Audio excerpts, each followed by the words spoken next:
Infinite goodbyes on Christmas time. My grandfather died, and my mother died. I have infinite goodbyes on Christmas time, torturing me inside of my mind. I have infinite goodbyes in my time. Infinitely everybody leaves within time. Infinitely running away. I will never be able to fill the abyss, so I will run into the mist, away from the abyss. I will never be able to stop running away. Okay, I will never be able to say I can stop running away. I will never stop running away from the abyss, from this endless confliction of good versus evil in my mind.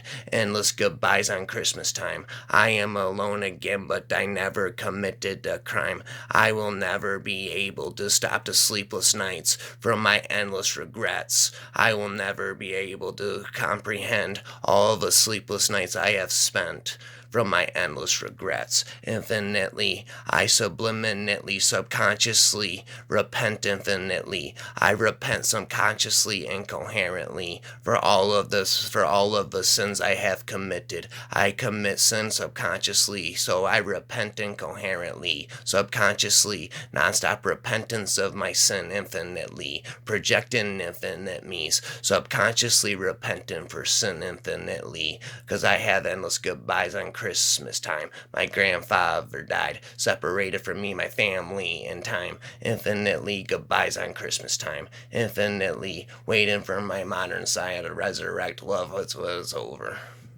Then thou wilt infinitely be in peace in my mind from these entities tormenting me in my mind. Endless goodbyes on Christmas time. Why did my grandfather have to die? But I guess God's the boss, so sometimes I call it a crooked cross. Infinitely, these entities tormenting me, conflicting inside of me. Why won't they let me be? Good versus knowledge, evil versus good, confliction, eclipse, and NATO throughout me. Infinitely advertising the tree subliminally all around me, waiting for my modern day Messiah that I remain blind a liar. Infinitely, subliminally, you cannot undoubtable me's. Infinitely, I am just speaking randomly about the confliction living inside of me.